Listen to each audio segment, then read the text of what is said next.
Welcome to Unit 4, where we talk about all of those wonderful cells that make up the immune system and help us fight off all the different types of infections that we learned about in Unit 3.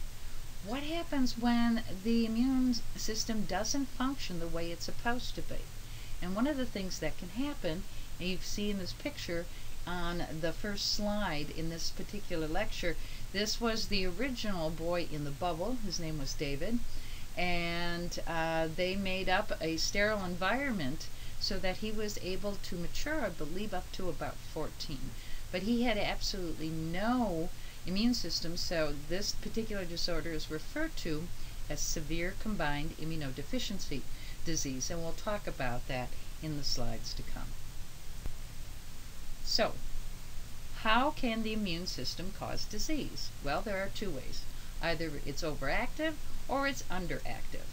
So if it's overactive or excessive, if you will, some refer to it also as hypersensitive. I'll be a little bit more particular about that use of that word, but when we have too much of an immune response, or if the response begins to react to self-antigens, that's an excessive type of response, or at least an abnormal response. So we refer to that as autoimmunity. You're acting to yourself.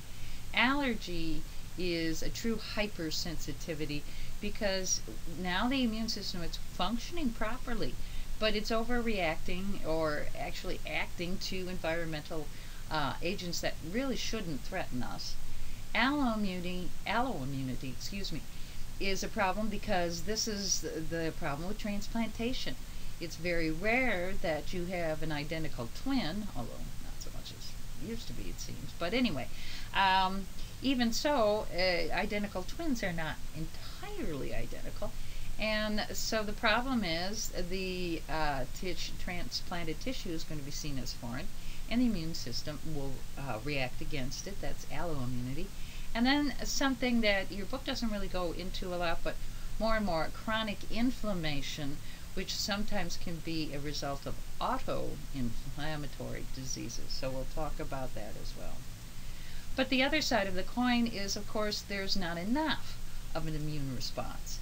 So now we're talking about immunodeficiency, which can be a result of a genetic defect or the inactivation, if you will, of the immune system because of the presence of a pathogen. But what we find is that you can have lots of different types of deficiencies because there's lots of different types of cells and proteins and everything that make up the immune system. So we can have people who have deficiencies in the innate part of the immune system, or the adaptive, or both. And then, of course, primary or secondary. Primary referring to genetic, secondary referring to due to other causes such as infection or immunosuppression. So we'll start with excessive responses, and we'll begin with autoimmunity. And this is defined, if you will, or it's understood as the failure of the host immune system's ability to distinguish self from non-self, otherwise known as tolerance. And so instead of tolerating its own tissues, it starts to mount an attack against that. And of course that can damage the cells and organs in the human body. Now, if you recall, we talked about it a little bit in Unit 3, tolerance to self-antigen is maintained by two major processes. First, central tolerance refers to T cells. When they rearrange their receptors in the thymus, if they then engage in a self-antigen during that process, they will be eliminated through apoptosis. Okay? And this is a very important central tolerance because this will prevent any T cell help to B cells. Now, even though your book doesn't mention it, there is some selection of B cells in the bone marrow, but not as extensive as the thymic education or the thymic selection process that occurs with T cells in the thymus. Peripheral tolerance is also available in the case that perhaps a T cell that has a self-reactive receptor or receptor that'll bind to self-antigen. It gets out there. It still won't necessarily cause a problem because in the absence of infection, there's no co-stimulation. And so what can happen to those T cells and B cells that do bind self-antigen, in the absence of that co-stimulation, they are rendered unresponsive. So they can't respond. Without the co, they're actually kind of, the fancy term is anergic, which I don't have down here, but they just don't make any response at all. And again, you're protected against autoimmunity. And this is kind of not the world's greatest picture, but for some reason it got real, kind of cloudy here. But you can see the differences between central and peripheral tolerance. On the top, you see the central tolerance, where the cells are eliminated if they bind self-antigen in the primary lymphoid organs. And then, however, if they manage to sneak out, if you will, then the peripheral tolerance will prevent them from reacting, and so they become anergic. And in some cases, peripheral tolerance will also delete them through apoptosis. Well, if that's the case, if we have that many protections, how is it that autoimmune diseases develop? What are the mechanisms for the breakdown of tolerance, in other words? Well, number one is exposure to a previously sequestered antigen. Basically, during development, as the T cells develop, and this is mostly in utero, believe it or not, if the early T cells do not get exposed to self-antigen, they can't be eliminated if they bind it. So they can get out there, and then if something damages and releases that sequestered antigen, you can get a response. Okay, that makes sense. An immunologic privilege site is something that it either is not supplied by blood vessels, so it's avascular, or it is not drained by the lymphatics, and that's the cornea of the eye. So we can get corneal transplants and not reject them because the cells and proteins and cytokines and stuff, the immune system can't get there. Works out pretty nicely, for at least for corneas. Other mechanisms, formation of a neoantigen. What does that mean? Neo is always new, and sometimes some patients will have T cells or B cells, antibodies that will bind a drug once it's attached to one of its normal, say, red blood cells, in which case you get an autoimmune hemolytic anemia, which you can kind of see with some of the examples here. So when they're talking about this haptin mechanism, the drug by itself cannot cause a disease, but then if it gets attached to the surface of the red blood cell, as you see over here on the left, then it's a large enough antigen to induce an immune system, and then you can not have enough red blood cells because you've got antibodies destroying your red blood cells, as you see with penicillin and methyl-dopa, and that's what happens. Now, another one we know that definitely works is molecular or antigenic mimicry. And we know this particularly with the example of strep throat. Group A's beta hemolytic streptococci, or also referred to sometimes as Streptococcus pyogenes. When it causes a strep throat, what happens is it looks like self.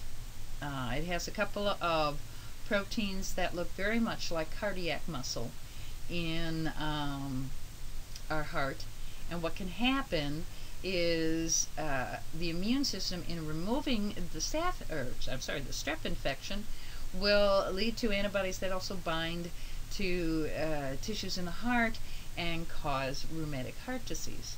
Sometimes what can happen is also you can get cross reactions or immune complex deposition in the kidney, causing a glomerulonephritis. Other organisms that do this is Campylobacter jejuni. It causes an enteritis, and sometimes that after an infection of that, it can lead to Guillain-Barré.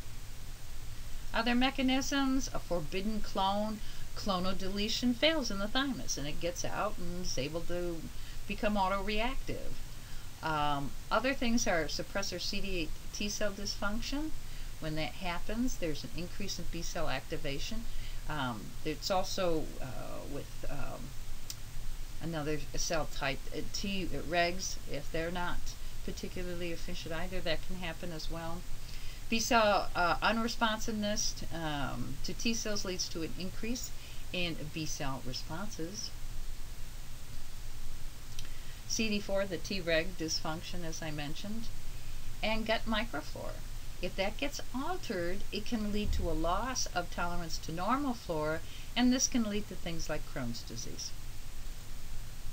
And finally, overstimulation of those cells known as Th17, they can also lead, and we'll talk a little bit more about those as we discuss autoinflammatory diseases.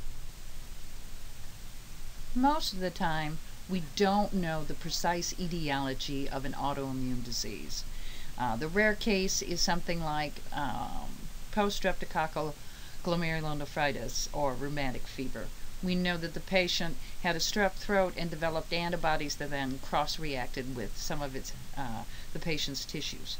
But most of the time, we don't know precisely what's going on. So all we can talk about when we talk about etiology are the various risk factors. We know that genetics, various factors in genetics can play a role in the development of autoimmune disease. Gender is definitely a factor. We know that in the majority of autoimmune diseases, the likelihood that they're going to develop is a lot higher in women than it is in men. We also know that certain people have different cytokine responses to particular infections, and that might lead to it. So if you have a genetic defect such as low levels of IL-10 or high levels of IL-1, as you see here, then you might be more prone to developing an autoimmune disease. We know that certain of the MHC proteins or HLA genes, patients who express one versus another of the different alleles are at a higher risk. And we even know that certain genes, regulatory genes in the Treg cells, if that becomes mutated and ineffective, then they don't function as well in regulatory, and an autoimmune response can develop. So these are risk factors, but not, of course, the entire story. Environmental triggers, of course, are also very important. Viruses, bacteria, and stress perhaps contributes to it. And then various pharmacotherapies, obviously, immunosuppressive drugs, disease modifiers that block tumor necrosis alpha, and cytotoxins. All of those are targeting different aspects of the immune system and trying to dampen it down in the presence of autoimmunity. Moving on with our excessive immune responses, allergies are very common in developed countries, not so much in underdeveloped countries. We'll talk about that. It is, however, a normal response. The difference, though, from autoimmunity, of course, is that it's to an environmental antigen, and it can be mediated by either antibody or T cells, or in some cases even a little bit of both. It is a very specific response, though. Just like autoimmunity.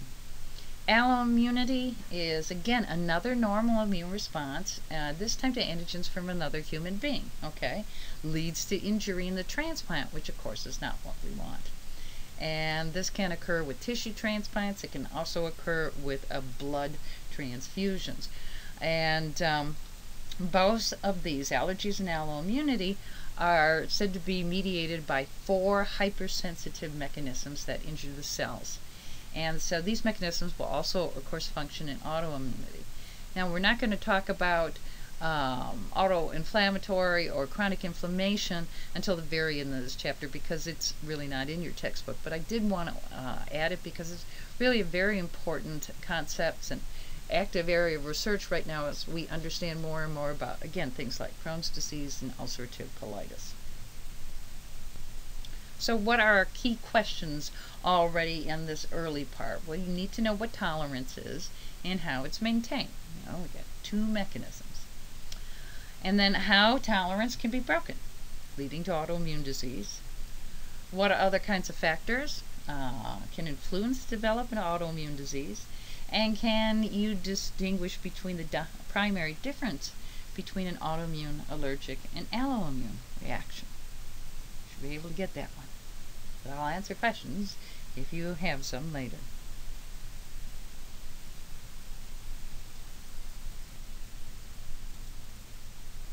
Let's move on and start talking about hypersensitivity, because these are the pathophysiological mechanisms of injury for the autoimmunity, alloimmunity, and allergies. Okay, so first let's define it again. Hypersensitivity is a normal response that is either inappropriately triggered, or it's an excessive response as an anaphylaxis, or it simply produces undesirable effects on the body, which is the case with transplant rejection. Okay? They're very specific to the particular antigen, as we said in the previous slide, and most of the time, although not always, it does not develop on the first exposure. It takes repeated exposures until you've reached a threshold, and then you develop the hypersensitive response. Hypersensitive reactions, again, are the mechanisms of injury or how the injury occurs. And they develop depending into autoimmunity, allergy, or alloimmunity, depending upon the antigen involved. In this slide, if you know this slide by heart, a lot of this is going to be really easy. We're going to go into more detail with each of these 4 types of hypersensitivities. But if you know in general this slide, well, not in general, if you just know this slide, you will do pretty well if you think about what each of these is really saying. So, there are 4 types of hypersensitivity. Fortunately, they're labeled type 1, 2, 3, and 4. Type 1 is the classic one we think of with allergy, mediated by IgE antibodies, and it's against an environmental antigen. Sometimes it's referred to as an allergen. So it is usually, once they pass that threshold, it is a fairly rapid response or immediate response. Now, type 2 hypersensitivity differs from type 1 because it's not mediated by IgE, it's mediated by IgG or IgM, and it's not against environmental antigens, but antigens that are found on the cell's surface within the body. Okay? So within the cells of your body, IgGs and IgM are responding to antigens on the surface. Type 3 is the same antibodies as type 2, but now it's not surface antigens, cell surface antigens, it's soluble antigens. So these can be proteins suspended within the serum or the, well, mostly it's the serum and the lymph. And they form immune complexes. In fact, actually, most of the time it's in the blood system. But anyway, so they form these immune complexes. What happens with immune complexes? Well, they activate inflammation, and they activate complement. So you generate an abnormal response. Okay. And then finally, type 4 hypersensitivity is mediated by T cells, okay, against both cellular, environmental, and infectious agents. So type 4 and type 1, I think most students keep those straight pretty easily. It's the type 2 and type 3 you really have to kind of think about and get it into your head. And once you do, it becomes fairly easy, honestly, to distinguish one mechanism from another.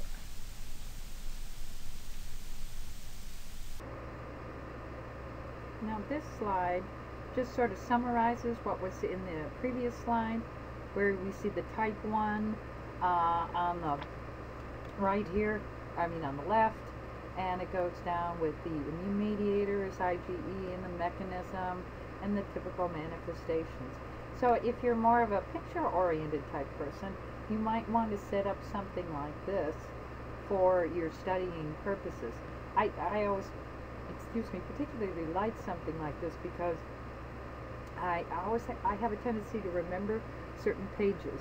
So if you are like me, this is the sort of thing that would help you on an exam or a quiz.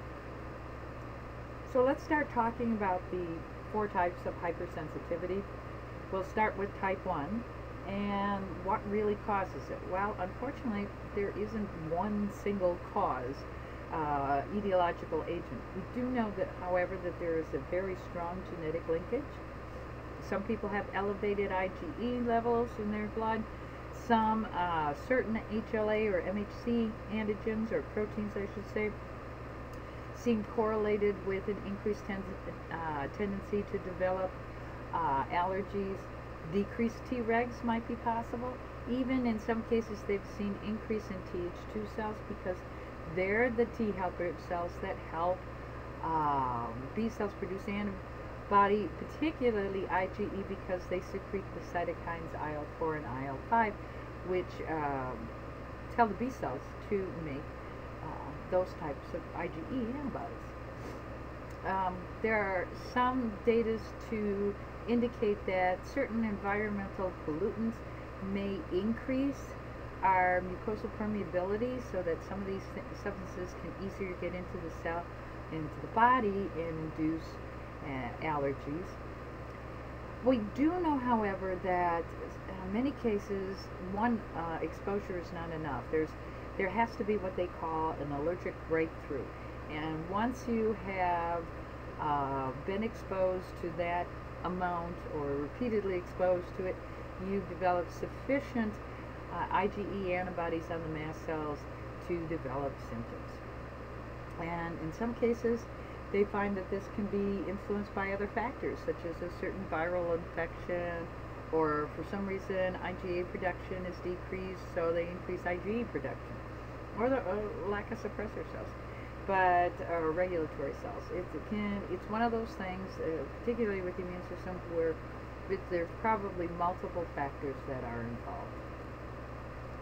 So how does it develop? Well, that we know a lot more about. We do know that with the first exposure, the patient will produce IgE to this whatever the particular allergen is, and those IgE antibodies, their Fc portion will specifically bind to Fc epsilon. That's this funny looking little e over here on this first line here, where the little e is the Greek letter for E, so this is the receptor for the Fc portion of IgE molecules, and these are present on mast cells, basophils, and even some eosinophils. But this first exposure, not enough is produced to typically show any signs or symptoms. Second exposure or more, you're never quite sure, again, you have to achieve that immunological breakthrough. Now the allergen, there's enough IgE on the surface of the mast cells and the other cells, so that what happens is all of the binding sites of the IgE molecules get occupied, which causes them to kind of clump together, and this will activate the mast cell. And what will happen is the mast cells and basophils, they will degranulate. There are all these little granules, membrane-bound granules, waiting to spit out these preformed things. What are these preformed chemicals? They're histamine, serotonin, various enzymes that break down proteins, proteases, and then later on will secrete things like prostaglandins and leukotrienes. So there's a lot of stuff that they're going to secrete, which will then activate an inflammatory response. What happens specifically is that it's going to increase the vascular permeability, so fluid will rush out of the vascular space into the tissues, leading to things like a runny nose, weeping eyes. Unfortunately, in the lung, it causes vasoconstriction, I should say bronchial constriction, and now you have asthma and a problem breathing. And this can all occur within 10 to 30 minutes or even shorter, depending on how high a response the patient will have. And of course, now we have to have a picture of that. So you can see here, here's the B cell, first exposure, getting help from the T cell, and now it's going to make some IgE antibodies which bind to the mast cells, but nothing really happens until second exposure, and then it releases the stuff. And of course, once it releases things, it begins to show the activity. It will also bring in other cells as we'll learn on the next page. So when mast cells degranulate, and I have to admit, I just love this picture on this slide because this is an actual mast cell degranulating. But anyway, first of all, when it first gets activated, when the Ig molecules bind the allergen on its surface, it's going to release the histamine and some of these other things, but also chemotactic factors. Then, this activation also induces the synthesis of new chemicals, and these are things like the leukotrienes, the prostaglandins, even interleukins, thromboxanes, bradykinin. The ones I have in blue are the ones that I think are the most important, but as you can see, they're secreting lots of things that can mediate pain and inflammation and basically make the person feel miserable with the allergies. Histamine is the most important mediator, and that's because it increases all of this stuff in blue. Vascular permeability, vasodilation, urticaria, so that's when you start itching like crazy. I've had that a lot, so in fact, in all honesty, I've never known an immunologist who doesn't have allergies, but that's another story. And then there's the smooth muscle constriction, mucus secretion, and pruritus, and gut permeability. All of these things, of course, can happen as a result of histamine. Now, believe it or not, histamine has at least 4 different receptors, and depending on the receptors that a particular cell has, it's going to respond differently. So when the histamine binds to H1 receptors, that's going to promote inflammation. H2 has opposing effects, so we've got to find some way to have more H2 effectors, or H2, I would say, receptors.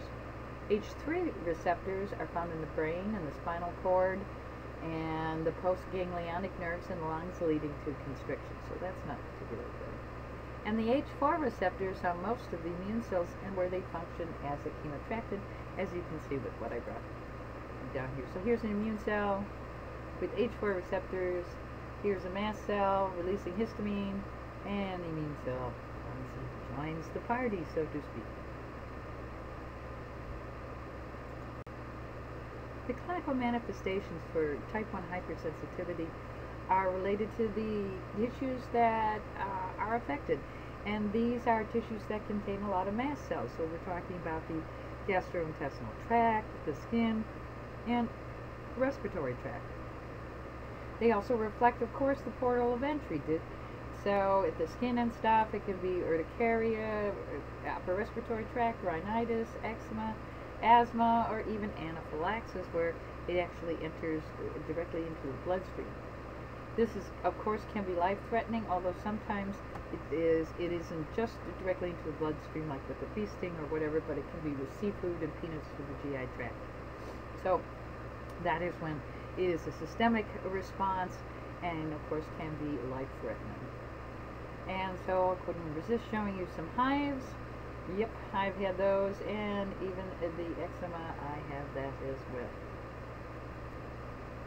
So, since you are going to be primary caregivers, I think it's important that you understand about some of the testing for Ig-mediated hypersensitivity. Many of you may be aware of the skin tests. These are just injections of a small amount of the allergen. They're looking for the classic inflammatory response, what we refer to as a wheal and flare response, which typically develops just in a few minutes. And you can see this with this picture here where the arrow is pointing to it. And I don't know about you, but I've had hives like that. Actually, I had hives like that on my wedding day. But fortunately, I had my maid of honor was really good with makeup. I still to this day have never had a response like that again. Anyway, then they can also test for IgE in the serum. This is usually increased in people who have allergies. And they can even test for IgE to specific antigens. But that's kind of a more complicated test, and I don't think that many people really bother to do it that way. Treatment. There are basically 3 types of treatment: pharmacologic, preventive, and pharmacotherapeutic prevention. So we'll start off with pharmacologic. These are things like antihistamines, Benadryl, my personal friend. Beta adrenergics to decrease bronchoconstriction and bronchospasm, epinephrine for adrenergic for acute reactions, it's got the EpiPen. Corticosteroids to decrease the inflammatory response, and even anticholinergics to block the parasympathetic. One that came out about 30 years ago now, chromal and sodium, stabilizes mast cell membranes so they can't degranulate. And the newer one, an anti-IgE, so it prevents binding of the IgE to the mast cells, or the basically. Prevention, all right, try to avoid the allergens, particularly while you're pregnant, and foods to which mother is allergic, then that could be passed on particularly. Breastfeeding for 6 months seems to be helpful. Keeping the house pet-free during early years. There are others, though, other studies which seem to suggest that it's the opposite. And if you can delay solid foods until the end of the 6 months, that seems to help as well. But again, there are a lot of conflicting reports on this. Pharmacotherapeutic prevention is the desensitization, and these are the shots that does work. And the theory is, of course, that if they give you increasing doses of the allergen in the skin, that you will develop IgG and IgM antibodies which eliminate the allergen before they can bind to the IgE, which is on the mast cells. And sometimes it works quite well. This particular slide is supposed to show you what happens when you get the allergen immunotherapy. You're supposedly inducing things like regulatory cells that will inhibit Th2 cells and activate Th1 cells, which don't activate B cells. But if they do activate B cells, they produce different types of immunoglobulins, and that I don't test you on this, but this is just some of the theories that they have for how the desensitization works. Which leads us to type 2 hypersensitivity. Now, IgM or IgG antibodies are responding to what they consider foreign, but these are tissue-specific antigens on cell surfaces. So they're not soluble antigens, they're on the surface of the cell. And the response may or may not be rapid, particularly like the class 1, or type 1, I should say. In many cases, it's a response to a transplant, or so it's a rejection of the transplant, or it's an organ-specific autoimmune disease. What can happen with some drugs in some patients, it can attach to the surface of red blood cells or platelets, and then the drug will be seen as foreign on those cells, induce the antibodies, and the antibodies will activate complement and other cells to lyse the red blood cells and platelets. And that's not particularly good, because suddenly now you have an autoimmune hemolytic anemia, or you have an autoimmune thrombocytopenic purpura. So in both cases you don't want to happen, but that's easy enough to treat. You just stop giving the patient that drug.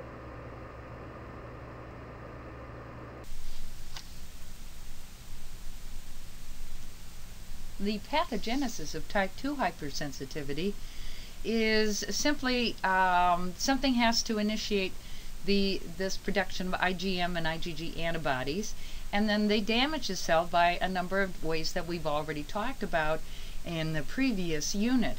First of all, they can activate complement, which can punch holes into the cytoplasmic membrane of the cells. They can bind to the antibodies directly to the cells and enhance phagocytosis by dendritic cells or macrophages. And then they can do something that's also kind of unique, antibody-dependent cell-mediated cytotoxicity. And we hate saying that all the time, so we always say ADCC. And this is where antibodies, again, are coating the cell, but instead of a phagocyte responding, a natural killer cell responds. And it will secrete substances that, again, result in the lysis and death of the cell. And then another way that type 2 hypersensitivity can manifest itself is if it interferes with cell function. And this is the case with Graves' disease and myasthenia gravis, and we'll be talking about myasthenia gravis a little bit more in just a couple slides. This slide is a pictorial Picture of the four mechanisms for type 2 hypersensitivity. Up here on the top we have complement mediated. Antibody binds to something on the red blood cells here, activates complement so it forms the membrane attack complex, punches holes in the membrane of the red blood cells and so they lyse. Or the red blood cells again are coated by antibody, and because of the activation of complement and the coating by the antibody, macrophages, which have receptors for both antibodies and complement components, can bind and endocytose it and eat it up. Again, removal of the red blood cells. With antibody-dependent cell-mediated cytotoxicity, the target cell is coated with the antibodies, and now an NK cell, which has a receptor for the Fc portion of the antibody, will bind it and it will release granules to lyse it. Now in the picture here, over here on the far right, what we're looking at is what happens with people who have myasthenia gravis. People who have myasthenia gravis have antibodies to the acetylcholine receptor, and so when these antibodies get there and bind to the receptor, acetylcholine released by the nerve can't bind to the receptor, and so there's no muscle contraction. And so these patients exhibit muscle weakness as the day goes on. They'll start out with some, and this is another picture of some of the reactions that are typified by a type 2 hypersensitivity. Transfusion reactions, because they have ABO or RH blood groups, can also do that as well. Particularly with the RH, we're talking about hemolytic disease of the newborn. The mother's IgG antibodies to father's RH factors can cross the placenta and bind the baby and of course cause an autoimmune hemolytic anemia. This picture is again what we saw earlier, just showing you how myasthenia gravis occurs with the presence of antibodies between the nerve and the muscle. So at the motor end plate, the acetylcholine cannot bind to its receptor, and so there's no muscle contraction. And I had to put this guy over here on the side. This is how I first ever heard about this disease, and this dates me something terrible. This is Aristotle Onassis, Jackie Kennedy's second husband after President Kennedy was shot. And he came down, he was diagnosed with myasthenia gravis and then of course died of it. Now the third type of hypersensitivity is called type 3, obviously, and it can be caused by a number of different things. In some cases, somebody has a persistent infection, which leads to production of an antibody that doesn't respond all that well, doesn't bind all that tightly, but it is soluble, it stays in solution. Or something you have inhaled, such as an environmental agent or something, interacts with, again, a soluble antibody in the lung, and it's going to now complex with the antigen and form what we call immune complexes. We'll get more into that in just a bit. And then it can be an autoimmune response mediated by antibodies, again now a soluble self-antigen, as occurs in rheumatoid arthritis and systemic lupus erythematosus. The key to the difference here between type 3 and type 2, because both are mediated by IgG or IgM antibodies, but with the type 2, it's directed to antigens on a cell surface. With type 3, it is soluble antigens that are suspended within, say, the bloodstream or the mucosal fluids. So, how does this cause tissue injury? What is the pathogenesis of type 3? Well, the antibody binds to the soluble antigen in circulation, forming complexes.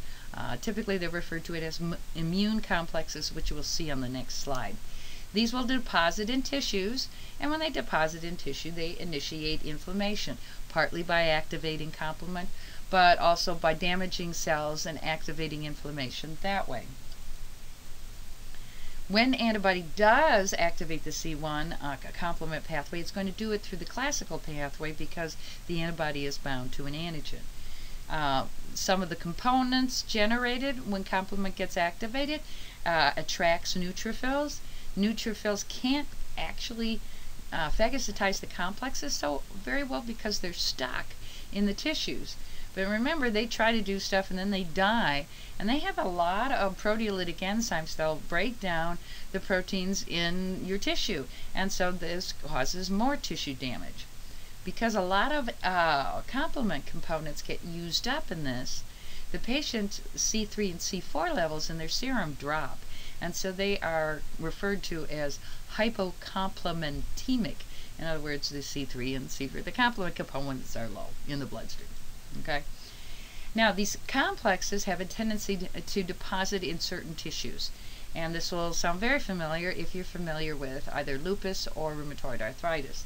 So they deposit in the skin, blood vessels, the kidney, and the joints, and we see that in both lupus and rheumatoid arthritis.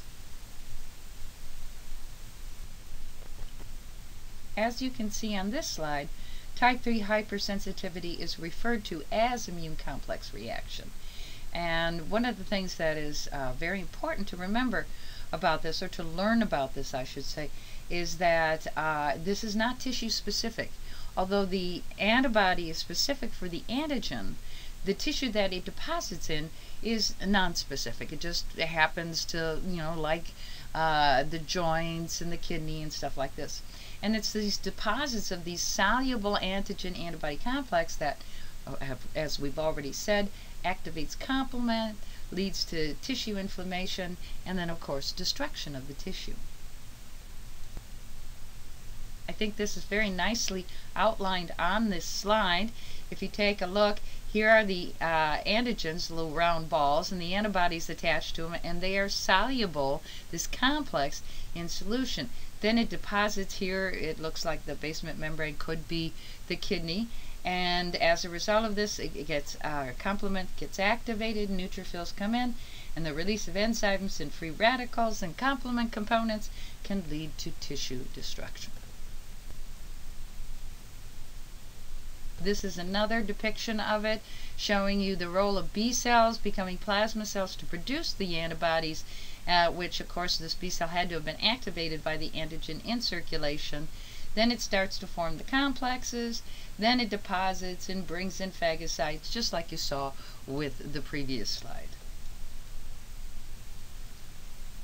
You can't have a discussion of type 3 hypersensitivity without talking about systemic lupus erythematosus. It is the sort of poster disease for type 3 hypersensitivity. Patients who have lupus have been demonstrated to have antibodies to just about anything in their body. Even if it's a substance that's normally within the cell, if it was released and in the bloodstream, it could potentially lead to production of antibodies. And that's what we see with these patients. They have antibodies against their DNA and RNA and lymphocytes and platelets and phospholipids, just about everything you can think of. This disorder is seen more frequently in women than men, and more in African Americans than in whites. Although in truth, I've known a lot of white women who have had this. So anyway, clinical manifestations, of course, as we've already said, the complexes like to deposit in the blood vessels, the joints, the kidney, and but also in the skin, and you see that there'll be problems with rash, of course. Cardiovascular disease is also fairly common with lupus. It has a classic autoimmune presentation for that autoimmune diseases have, where they relapse and then they go into remission and then they relapse again and so forth, because you can't escape from yourself. I think this is a fairly nice, one of the nicer atom pictures where it shows you all the places where people have problems if they are unfortunate enough to have lupus. So finally, we're at type 4 hypersensitivity. Type 4 hypersensitivity is going to result in tissue damage, but in this case, it's from a delayed cellular response to an antigen. So no antibodies are involved. Well, if antibodies aren't involved, then you've got to expect that T cells are going to be the ones that are mediating it, and that is the case. It's also referred to as delayed type hypersensitivity, or DTH, because it takes a while to develop. Examples of this: graft and tumor rejection, TB skin reactions, autoimmune diseases, MS, juvenile diabetes or insulin-dependent diabetes mellitus, rheumatoid arthritis, also has aspects of type 2 hypersensitivity in it, and Hashimoto's thyroiditis, which is an immune attack against the thyroid gland, and this is again mediated by T cells. Also, if you're like me and you have contact dermatitis to things like nickel and stuff like that, then you also have some type 4 hypersensitivity. And I've got, of course, a nice little picture of it, which you can see here. If you've ever seen a positive tuberculin test, then you also know what it looks like. So how does it develop?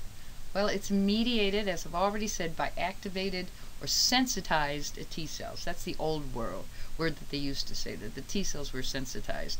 Very rarely does anybody say that anymore. It's activated.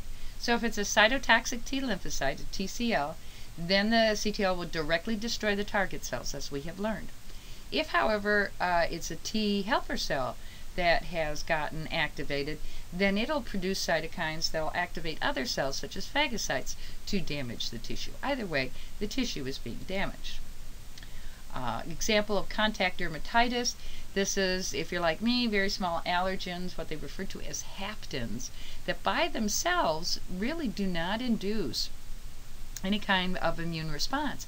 But what happens, particularly in the skin, is that they can get complexed to a skin protein, which will then induce a response. But it's usually localized to where you were exposed. So this is classic with things like skin reactions to chemicals and cosmetics. And if you're like me, the only kind of cosmetic I can use is Almay, and extreme ones like that, because I react to so many different things. As I said, there isn't an immunologist around who doesn't have allergies of one form or another.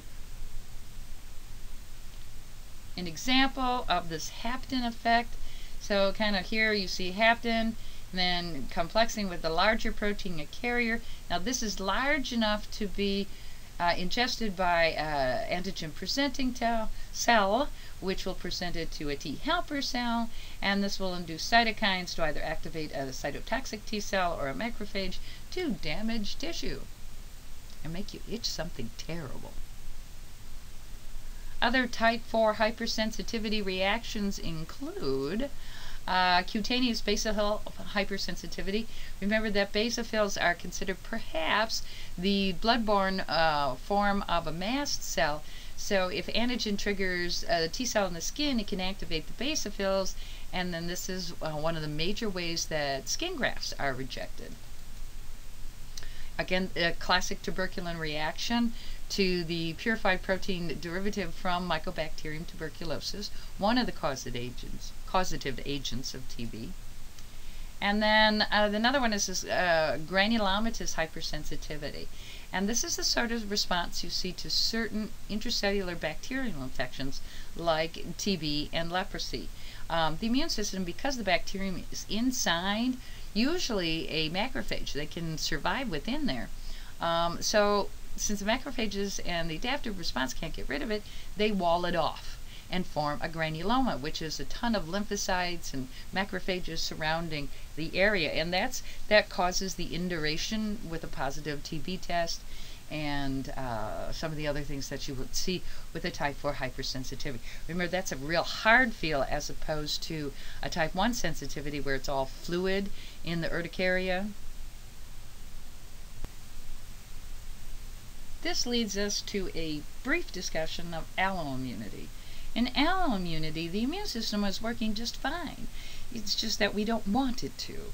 We've just spent a lot of time and money putting a kidney in someone, and the immune system is recognizing that it is foreign and wants to reject it, and we don't want to. But now, there's also some that are not due to just transplants. There are some transient neonatal diseases, and this is again because the fetus is going to display father antigens which are different from mom. And if mom has been exposed to the father antigens before with a previous birth, she might have antibodies that can cross and go in there. Or she has antibodies against herself stuff which can go into the child if she has lupus or something like that and cause similar problems in the developing fetus. So the most common one, though, of course, is erythroblastosis fetalis, and that's the autoimmune hemolytic anemia that can occur when the mother has an autoimmune disease, or she's like lupus, or she didn't get the ROGAM with her first child. And she has to be Rh negative, for those of you who already know that anyway. Well, transplant rejection is the one we think about the most when it comes to alloimmunity, because we've done a pretty good job of controlling erythroblastosis fetalis, at least in this country, and we're aware of it when someone with lupus gets pregnant and stuff. But transplant rejection is still an ongoing problem here in this country. It is typically a type 4 type of response mediated by T cells, and they're actually reacting against the different MHC proteins that the transplant has. Remember, those are very diverse in the human population, so it's very rare when you can really match them well. Now, there are different types of transplant rejection. We don't typically see hyperacute anymore, which is mediated by a type 2, and that's because we test the patients prior to putting in a transplant to see if they have antibodies that would respond to MHC or other proteins that might be on the transplant. Acute, now this is a mismatch, MHC, otherwise known as HLA. A chronic response can be against, they call them minor histocompatibility antigens, but they're really just any kind of protein that might be different. And it can be just about any protein that's normally on the surface of the cell. If it's significantly different from the person who's receiving the transplant, it could initiate a chronic response. And that's the one that, of course, is most difficult. And, of course, pictures of this. This is a normal kidney over here on your left. And on the right here, now you can see all the cells that have come in. And this is an example of an acute rejection with the kidney. I've had transplant surgeons say, particularly way back when they were first doing this, with a hyperacute reaction, you could actually see the immune system reject the kidney while they were trying to put it in, which was pretty fast. Well, what are the key questions for this portion? You should be able to do the following. Compare and contrast the 4 types of hypersensitivity in terms of type of antigen, type of antibody or responding cell. What is the mechanism of the tissue injury? Is it because of complement activation or something else? Which of the hypersensitivities is not associated with the development of autoimmune disorders? Think about that. It's only one, really. And define alloimmunity, and which of the hypersensitivities is our mechanisms of rejection for tissue transplants. Well, now that we've looked at when the immune system is doing things we don't want it to do, so it's functional, but let's take a look at what happens when we don't have it responding. So we're talking about deficiency syndromes, and they can be primary. In other words, you have inherited this, or it's some sort of congenital deficiency during development. These can affect either the adaptive or the innate, sometimes both, but we typically classify them based on really what's missing.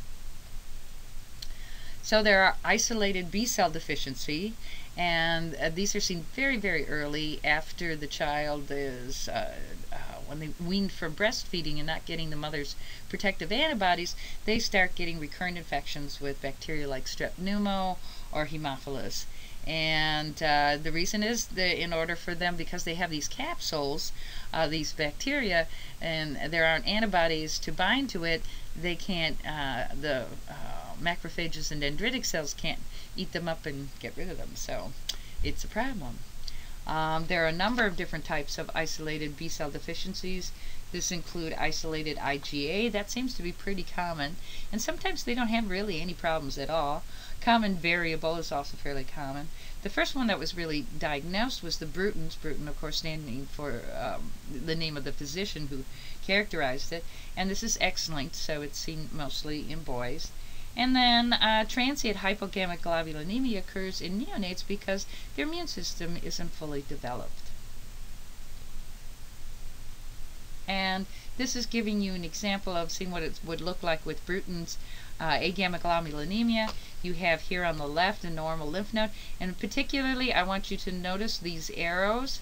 This particular arrow over here is indicating the presence of follicles, and the B cells form follicles in the lymph nodes, and this is where they develop into, they get activated by antigen and developed into plasma cells.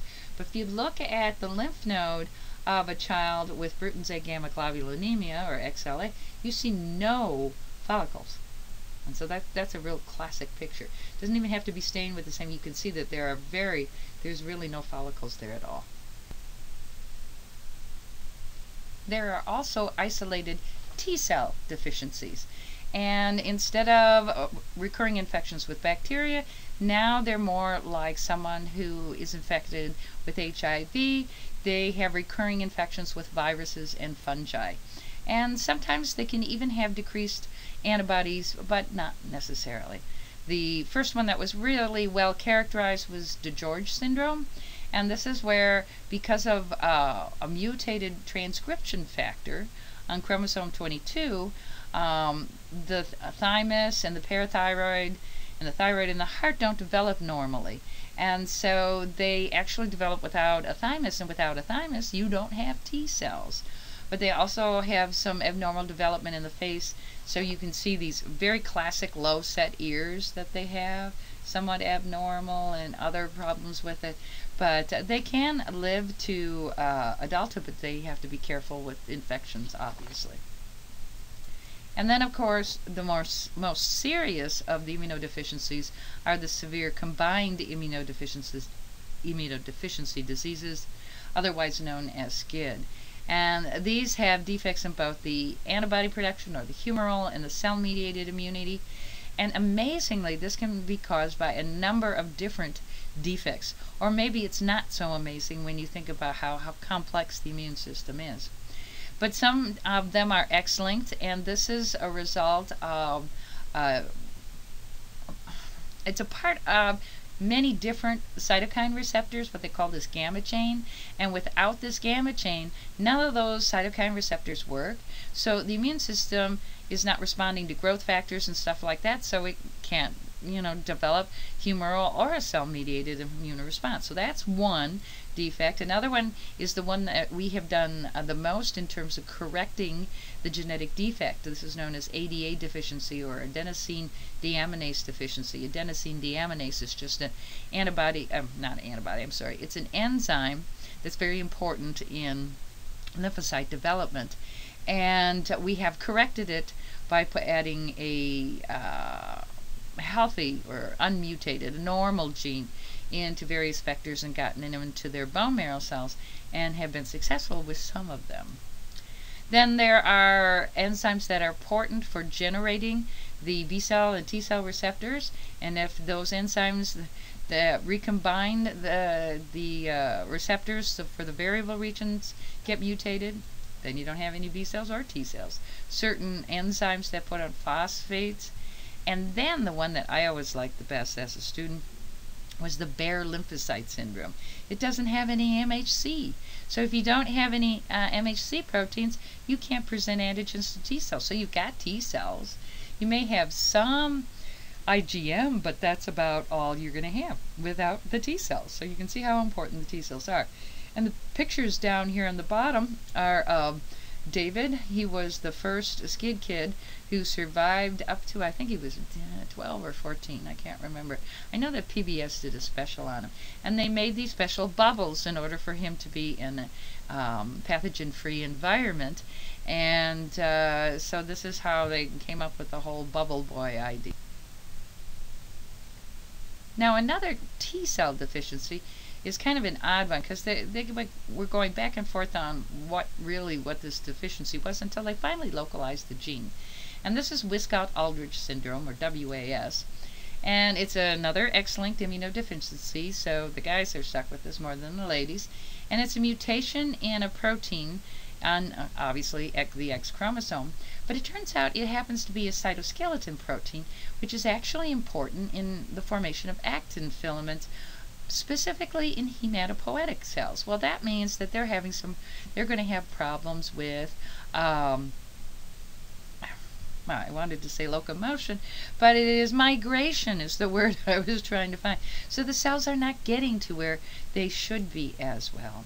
So as a result of this, and they're also having problems communicating, forming, the cells, the antigen presenting cells and the T cells have to communicate and everything. They don't form an immune synapse well, and intracellular signaling is also messed up because the actin filaments aren't working right. We find that the IgM level can be low and the T cell function is abnormal. So in that sense, they can be like someone who has SCID.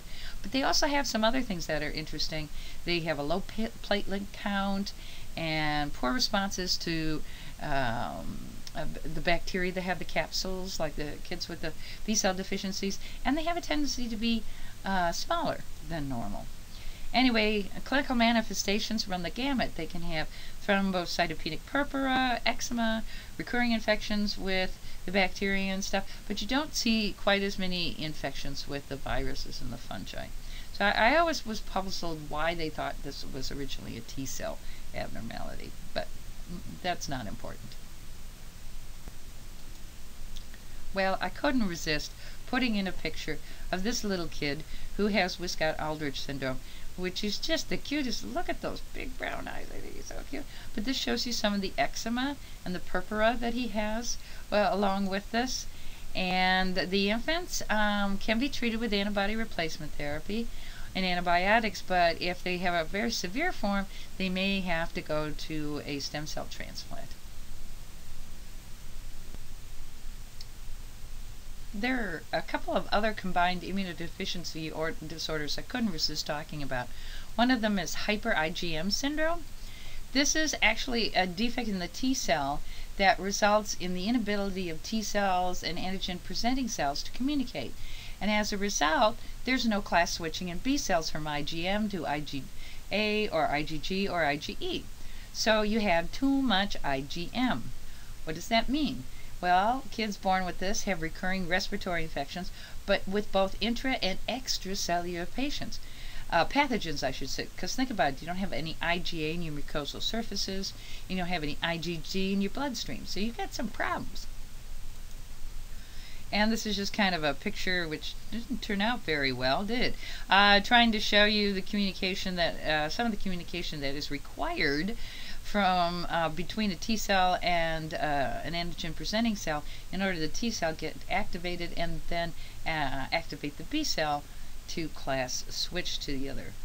So, and this is a little bit bigger picture that you could see showing you that without this isotype switch, you just have IgM, you have problems with extracellular pathogens and intracellular pathogens. And I'm sorry, I didn't have my little pointer on, so the better picture's over here.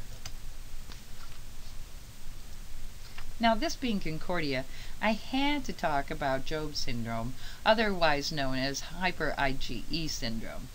Pathogenesis, again, now we have a mutation, not necessarily in the receptor, but in the intracellular signaling, which leads to abnormal Th cell development and too much IgE and too many eosinophils. So this is not good. What do they have? Well, this is why they call it Job syndrome. Skin abscesses, eczema, recurring pneumonia, fungal and bacterial, facial abnormalities, and fragile bones. None of which I think anybody wants. And this shows you some pictures of these poor souls who have Job syndrome. So, how the legs look, and problems with the gums. Well, while you do have problems with the adaptive immune system, you can also have deficiencies in the innate immune system, particularly with your phagocytes. It can be due to any number of reasons. There could be a decrease in cell number. They are not moving all that well, or their function has been disabled in some way. So, in terms of pathogenesis, there are three major types. There's the leukocyte adhesion deficiency, LAD. Of course, I really like the way it used to be called, the lazy leukocyte syndrome. Didn't want to do its job. But anyway, it turns out we found out what's going on. It doesn't have those adhesion proteins, so it can start to slow it down, so it can leave the bloodstream and enter the tissues. So it has, it won't, it's defective with its chemotaxis, so it can't get there. I still like lazy leukocyte syndrome better. All right, then another one that's chronic granulomatous disease. Now, this is a defect within the phagocytes. They're not able to kill the organisms that they have ingested very well. And then another one, Chidiac-Higashi syndrome. This is another lysosomal storage and transport disorder. So now the enzymes are not getting to the lysosomes and things are not being stored properly. Well, what happens? They have not only recurring bacterial infections, which you would suspect, but also fungal infections, and of course they're going to have a reduction in phagocytes. Treatment, though, is serious. You can't live without your phagocytes for very long, so you need to have a bone marrow transplant, unfortunately, if you have this problem. Well, the complement system deficiency have been diagnosed in all of the components. So they're not all uncommon, but not all of them will predispose to a disease. So what we find is, fortunately, those who have deficiency in C3, there aren't a lot of them because that's a life-threatening condition because all of the different ways to activate complement converge at C3. They all need C3. So without C3, you don't have complement at all, and you have life-threatening infections with bacteria. But what we do find out, if you have a homozygous deficiency of some of the earlier ones for the classical pathway, C1, C4, C2, what they found, and this amazed us for the longest period of time, was that this increased their likelihood of developing an immune complex disease. And why is that? Because it decreased the removal of these immune complexes because there weren't all the complement components that would gather around the organism, so it wasn't effectively phagocytized. Deficiencies of the portions that make up the membrane attack complex, a lot of times it doesn't, the people aren't aware they have it, doesn't seem to really cause that much problem, unless, of course, they're exposed to the bacterial form of meningitis, and they seem to be more prone to getting a severe case with that. So we got to look at those key questions. Now, remember from this, you should have an understanding of how an innate and adaptive immune responses develop, okay? And you should be able, at this point, to give some pretty informed guesses about what kind of recurring infections a patient might have with a primary immunodeficiency disease. So, should be able to answer the following: what kind of infections do you think an individual will have with each of the following defects? 1. Failure of gene rearrangements, in other words, so they don't develop T and B cell receptors for antigen. An absolute deficiency of IgG antibodies, no class 1 MHC on cell surfaces, and an absolute deficiency in dendritic cells. Think about what they do, what they present, what their targets are, and you should be able to answer those questions. Well, a lot of things can cause secondary immunodeficiency disease, so you're not inherited, but physical trauma, psychosocial stress, nutritional, pharmacologic, infectious, all of these can lead to secondary immunodeficiency disorders. And my question to you right now, if you don't look at the next slide or look at your textbook or online, can you come up with examples for each of them? Well, you don't have to really try, because I'm going to go to the next slide and you're going to see examples of each of them. But you should be able to get some of them if you paused it and tried to write it down yourself. So here we are. Secondary or acquired immunodeficiencies arise from complications of infections, measles, CMV, and of course HIV. malnutrition, reduced caloric intake, particularly a zinc deficiency, aging, side effects of immunosuppression, surgery and trauma, induced immunosuppression, especially following surgery or major trauma, transient T-cell deficiency. We still don't know precisely why that is the case. Burns will decrease your macrophages or polymorphonuclear or PMN cells, so they decrease their function and decrease complement levels. And splenectomy, of course, will lead you susceptible to infections with encapsulated bacteria. Now, your textbook does not have a discussion about chronic inflammation, and I believe that's a real disservice because we're finding out more and more how chronic inflammation is a major contributor to some of the not only infectious disease and autoimmune disease, but also just heart disease and other things. So I'm going to talk about chronic inflammation, and all you really have to know is what I'm telling you on the next few slides. So during an infection, one feels ill because of inflammatory cytokines. Okay. Misery subsides when the stressor, microbe, allergen, toxin, is removed. However, if that stressor persists, then you've got chronic inflammation, which can lead to systemic effects but exacerbating the following: type 2 diabetes, heart disease, kidney disease, Alzheimer's, and cancer. One of the major, of course, all of these are some major problems that here in the United States and other well-developed countries have problems with. And so this is just a picture showing you that. All right. What are the common causes for chronic inflammation? Pathogen has continued access to the body. Gum disease, open wounds, burns, gut microbes. When protective mechanisms fail, they can crop up. Pathogens that can evade the immune system, fungi and mycobacteria. They can set up low-level persistent infections. Trauma, physical tissue damage. There's something that I haven't really talked about. There's something called DAMPs. You know, remember the PAMPs, pathogen-associated molecular patterns? Well, now we have DAMPs, which are damage-associated molecular patterns. And when our cells are damaged, they're releasing these things that induce inflammatory cytokines and then lead to tissue injury, additional tissue injury, if it becomes chronic. And obesity. In fact, obesity is the major cause of chronic inflammation. Turns out that fat cells will produce inflammatory cytokines, particularly tumor necrosis factor alpha and IL-6, when there is too much lipids in the cells. So, not surprisingly, with the obesity epidemic that we're having, that this is the major cause of chronic inflammation in the United States today. Well, what can happen?